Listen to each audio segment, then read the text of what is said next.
Я разобрал двигатель NGH GT65R для того, чтобы показать вам. О нем уже я рассказывал в коротких видео, но сейчас речь пойдет более детально и предметно. Ну и для тех, кто не видел, вот такие у него есть параметры.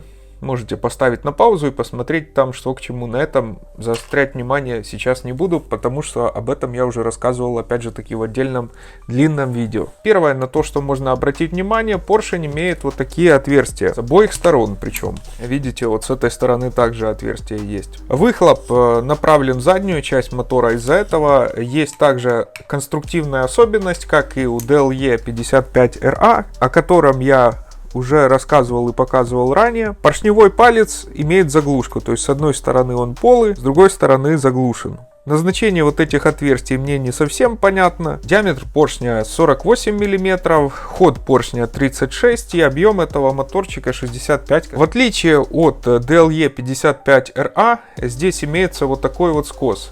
На DLE-шке там была прямая прорезь. Видимо, это для центрального вот этого продувочного канала. Высота самого поршня 37 с лишним миллиметров, приблизительно так. Диаметр вот этого отверстия 8 миллиметров. Поршневой палец диаметром 10 мм. Поршневое кольцо, мне показалось, что оно толще, чем у DLE 55RA, но по факту 1,5 мм. Поршень имеет фосфатирование, и также я хотел отметить, что стопор кольца утоплен. То есть он не торчит, как бывает на некоторых моделях поршней, а именно утоплен. Ну, видимо, для того, чтобы зазор в замке кольца был чуть поменьше. Шатун здесь имеет обозначение 44,5. Он, похоже, позаимствован от каких-то бензопил либо мотокос. Если знаете, то можете написать. Картер внутри имеет вот такую большую выборку.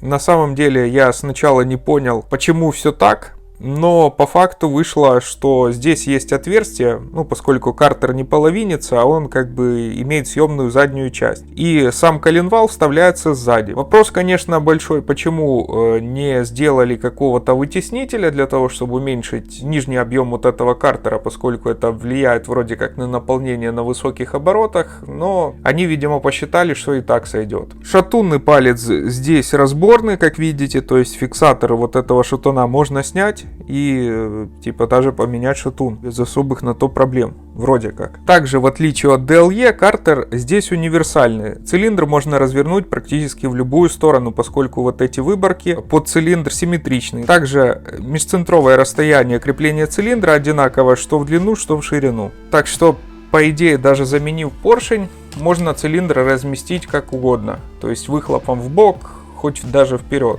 Не только так, как оно стояло, в отличие от того же DLE. Имеется вот такой массивный достаточно подшипник.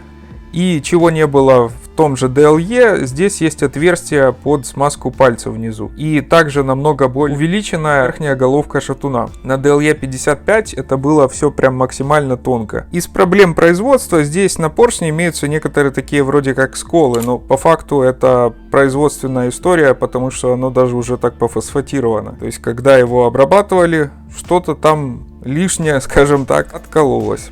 Также из-за большой степени сжатия, видимо, и хода этого поршня, поршень прячется вот практически вниз туда, в отличие от, опять же таки, того же DLE. Так, сам цилиндр выглядит следующим образом, кто еще не видел. Здесь 5-канальная продувка, как я уже рассказывал ранее. Вот этот центральный канал, он разделен перемычкой для того, чтобы, видимо, туда не проваливалось кольцо. Там имеются некоторые повреждения небольшие, но как бы это все в пределах допуска. Ну и качество изготовления самого цилиндра не слишком хорошее. Вот видите, здесь есть проблемы по литью, здесь. И даже вот тут я где-то находил, оно такое прям как кратер, но не насквозь. Вон видите, вот эта точка. Цилиндр в целом напоминает какой-то, я думаю, что хускварновский больше. И также вот это место, скорее всего, то ли под декомпрессор, то ли под вторую свечу. Я думаю, что все-таки это было сделано под вторую свечу, но не просверлено. Межцентровое расстояние отверстий цилиндра 50 мм, около того. Если кто-то вдруг знает, от какого бензоинструмента в принципе это может подойти, потому что я так подозреваю, тут некоторые детали общие, то, пожалуйста, напишите в комментариях.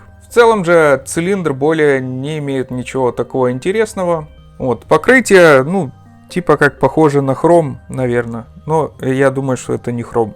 Ну и камера сгорания самая типичная, полусферическая. Вот так выглядит глушитель, если вдруг кто не видел. Две такие трубки, одна получила небольшую деформацию. Здесь еще были натянуты такие силиконовые трубки, для того, чтобы выхлоп отвести немножко от фюзеляжа дальше.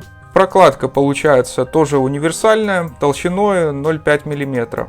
То есть она может становиться сюда в любом положении. И еще такая интересная особенность, что прокладка это немножко перекрывала продувочные окна. Вот видите, здесь отметка и тут есть. То есть немножко не подрасчитали. Ну как бы оно ничего страшного, но все-таки есть момент. Также из интересных особенностей, что болты крепления стоят и на гроверах, и замазаны были каким-то герметиком. Ну или скорее резьбовым фиксатором.